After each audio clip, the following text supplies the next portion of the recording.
আমরা প্রতিদিন যে মিষ্টি চকলেট খাই তার স্বাদ আমাদের মুহূর্তের মধ্যেই আনন্দ দিয়ে যায়। ছোট থেকে বড়, চকলেট এমন একটি খাবার যা প্রায় সবাই ভালোবাসে। কিন্তু আপনি কি কখনো ভেবে দেখেছেন এই চকলেট আসলে কোথা থেকে আসে?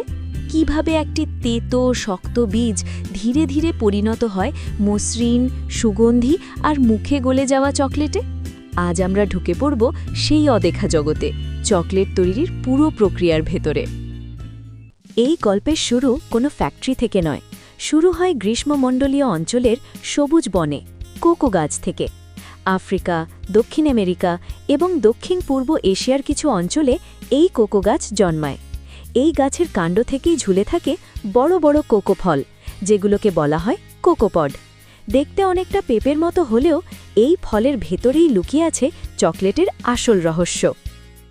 পরিপক্ক কোকোপড খুব যত্নের সঙ্গে হাত দিয়ে কেটে সংগ্রহ করা হয়, কারণ কোকো গাছ অত্যন্ত সংবেদনশীল। একটে ভুল কাঠ মানেই গাছের ক্ষতি। প্রতিটি কোকোপড ভেঙে তার ভেতর থেকে বের করা হয় কোকো বীজ। এই বীজগুলো সাদা আঠালো পাল্পে ঢাকা থাকে। আশ্চর্যের বিষয় হল, এই অবস্থায় কোকো বীজের স্বাদ একদমই তেতো এবং চকলেটের মতো কিছুই নয়। এরপর শুরু হয় চকলেট তৈরির সবচেয়ে গুরুত্বপূর্ণ ধাপ, ফার্মেন্টেশন। কোকো বীজগুলো বড় বড় কাঠের বাক্সে বা কলার পাতায় ঢেকে কয়েকদিন রেখে দেওয়া হয়। এই সময় প্রাকৃতিকভাবে তাপ তৈরি হয় এবং ব্যাকটেরিয়ার ক্রিয়ায় বীজের ভেতরে রাসায়নিক পরিবর্তন ঘটে। এখানেই গড়ে ওঠে চকলেটের স্বাদ ও ঘ্রাণের ভিত্তি। এই ধাপ ঠিকভাবে না হলে কখনোই ভালো চকলেট তৈরি সম্ভব নয়।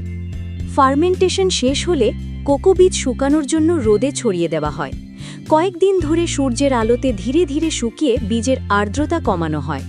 এই শুকনো কোকো বীজই এরপর পাঠানো হয় চকলেট ফ্যাক্টরিতে। ফ্যাক্টরিতে পৌঁছানোর পর শুরু হয় শিল্পজাত প্রক্রিয়া। প্রথমে কোকো বীজ ভালোভাবে পরিষ্কার করা হয়।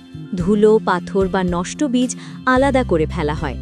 এরপর বীজগুলো পাঠানো হয় রোস্টিং মেশিনে। রোস্টিং ধাপটি অত্যন্ত গুরুত্বপূর্ণ, কারণ এখানে কোকো বীজের গভীর স্বাদ ও সুগন্ধ তৈরি হয়। নির্দিষ্ট তাপমাত্রায় বীজ ভাজা হয়, যাতে স্বাদ নষ্ট না হয়। ভাজার পর কোকো বীজ ঠান্ডা করা হয় এবং খোসা আলাদা করা হয়।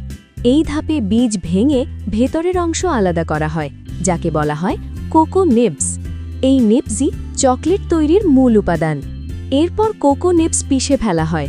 ঘর্ষণের ফলে শক্ত নিবস ধীরে ধীরে তরল আকার ধারণ করে। এই তরলটি হল কোকো লেকার।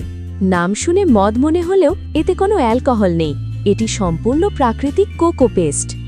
এই কোকো লিকার থেকে আলাদা করা হয় কোকো বাটার এবং কোকো সলিড। কোকো বাটার চকলেটকে দেয় মসৃণতা ও মুখে গলে যাওয়ার অনুভূতি, আর কোকো সলিড থেকে তৈরি হয় কোকো পাউডার। এরপর শুরু হয় চকলেট তৈরির আসল ধাপ। কোকো লিকার, কোকো বাটার, চিনি এবং প্রয়োজনে দুধ, এই উপাদানগুলো নির্দিষ্ট অনুপাতে মেশানো হয়। ডার্ক চকলেটে থাকে বেশি কোকো ও কম চিনি, মিল্ক চকলেটে যোগ হয় দুধ, আর হোয়াইট চকলেটে কোকো সলিড না থাকলেও থাকে কোকো বাটার। এই মিশ্রণ এরপর যায় কঞ্চিং মেশিনে। এখানে দীর্ঘ সময় ধরে চকলেটকে ঘষা ও নাড়াচাড়া করা হয়। এই প্রক্রিয়ায় চকলেট আরও মসৃণ হয়, তিক্ততা কমে এবং স্বাদ নিখুঁত হয়ে ওঠে। অনেক ক্ষেত্রে এই ধাপ 24 থেকে 72 ঘন্টা পর্যন্ত চলতে পারে। কঞ্চিংয়ের পর আসে টেম্পারিং। এই ধাপে চকলেট নির্দিষ্ট তাপমাত্রায় গরম ও ঠান্ডা করা হয়, যাতে কোকো বাটারের গঠন ঠিক থাকে। টেম্পারিং সঠিক না হলে চকলেটের গায়ে সাদা দাগ পড়ে যায় এবং টেক্সচার নষ্ট হয়ে যায়। সব শেষে তরল চকলেট ঢেলে দেওয়া হয় বিভিন্ন ছাঁচে। বার, বাইট বা বিভিন্ন আকৃতির চকলেট তৈরি হয় এই ধাপেই। এরপর ছাঁচগুলো ঠান্ডা চেম্বারে পাঠানো হয়, যেখানে চকলেট ধীরে ধীরে শক্ত হয়ে যায়। শক্ত চকলেট এবার প্রস্তুত প্যাকেজিংয়ের জন্য। আধুনিক ফ্যাক্টরিতে স্বয়ংক্রিয় মেশিনে চকলেট প্যাক করা হয়, যাতে বাতাস, আলো বা আর্দ্রতা চকলেটের মান নষ্ট করতে না পারে। প্যাকেটজাত হওয়ার পর এই চকলেট পৌঁছে যায় দোকান, সুপারমার্কেট এবং শেষ পর্যন্ত আপনার হাতে।